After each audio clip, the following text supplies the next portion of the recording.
I really hope that one day you would not experience a turning point in Duterte's life on why he became so hard on Drugay.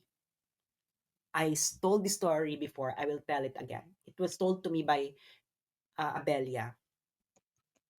May humingi ng tulong kay Digong nung mayor siya. Tatay. Sabi ng tatay kay Digong, Mayor, yung anak kong lalaki,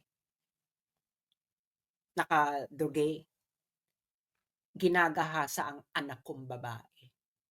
Sabi ng tatay. So, pinuntahan nila.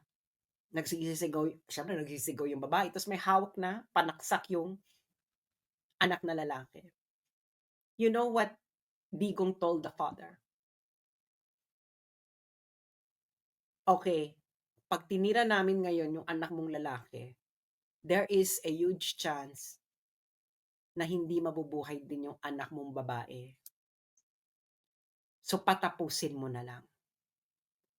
So, the father had to endure hearing his daughter shouting and screaming while being raped by his own son. So, that was the turning point of Digong. So, I hope that you don't experience that. To make that impossible choice.